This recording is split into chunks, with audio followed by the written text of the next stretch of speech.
साथियों, नए संसद भवन का निर्माण नूतन और पुरातन के सह अस्तित्व का उदाहरण है।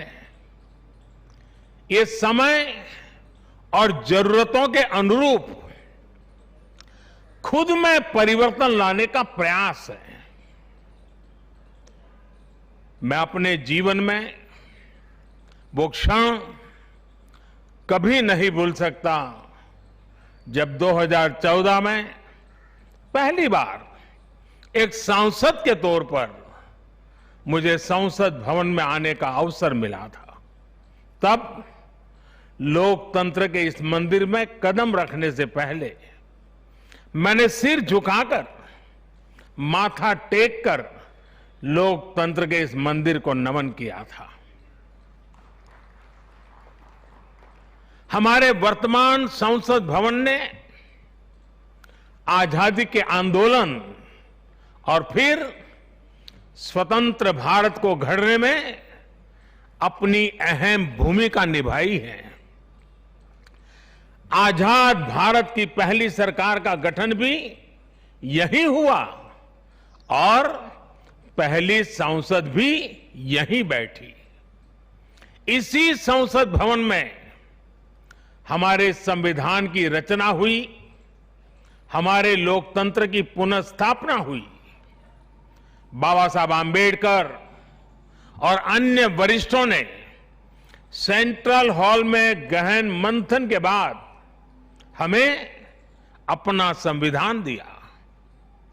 संसद की मौजूदा इमारत स्वतंत्र भारत के हर उतार चढ़ाव, हमारी हर चुनौतियां, हमारे समाधान, हमारी आशाओं आकांक्षाओं, हमारी सफलता का प्रतीक रही है।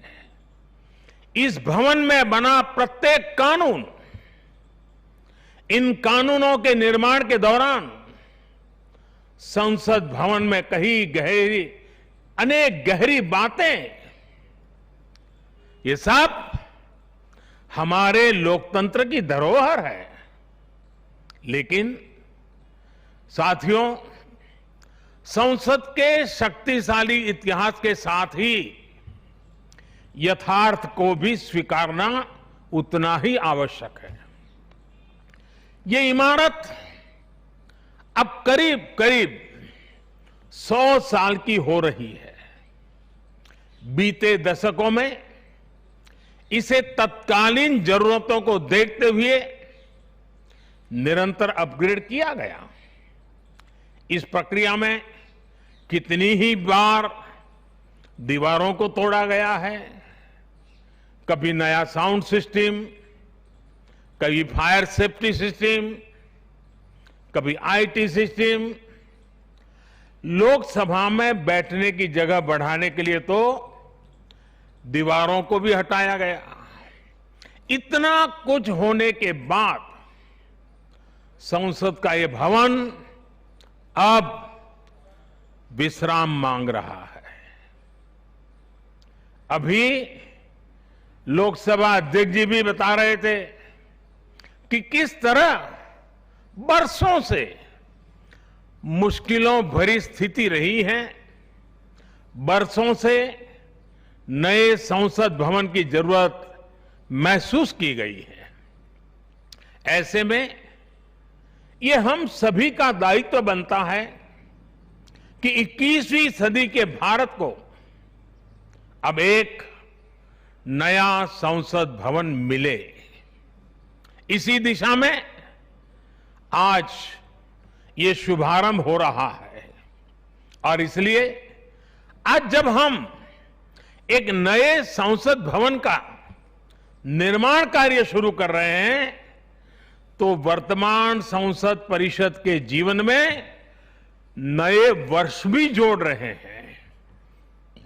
साथियों, नए संसद भवन में ऐसी अनेक नई चीजें की जा रही हैं जिससे सांसदों की एफिशिएंसी बढ़ेगी, उनके वर्क कल्चर में आधुनिक तौर तरीके आएंगे।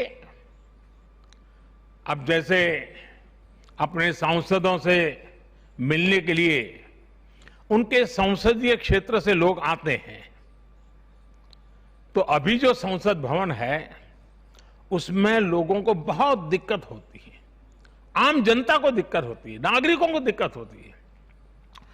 आम जनता को अपनी कोई परेशानी अपने सांसद को बतानी है, कोई सुख दुख बांटना है, तो इसके लिए भी संसद भवन में स्थान की बहुत कमी महसूस होती है। भविष्य में प्रत्येक सांसद के पास ये सुविधा होगी कि वो अपने क्षेत्र के लोगों से यही निकट में ही, इसी ये विशाल परिसर के बीच में ही उनको एक व्यवस्था मिलेगी ताकि वो अपने संसदीय क्षेत्र से आए लोगों को उनके सुख दुख बांट सके। साथियों, पुराने संसद भवन ने स्वतंत्रता के बाद के भारत को दिशा दी, तो नया भवन आत्मनिर्भर भारत के निर्माण का गवाह बनेगा। पुराने संसद भवन में देश की आवश्यकताओं की पूर्ति के लिए काम हुआ, तो नए भवन में 21वीं सदी के भारत की आकांक्षाएं पूरी की जाएगी। जैसे आज इंडिया गेट से आगे नेशनल वॉर मेमोरियल ने राष्ट्रीय पहचान बनाई है, वैसे ही संसद का नया भवन अपनी पहचान स्थापित करेगा। देश के लोग, आने वाली पीढ़ियां नए भवन को देखकर गर्व करेगी कि ये स्वतंत्र भारत में बना है। आजादी के 75 वर्ष का स्मरण करते हुए इसका निर्माण हुआ है।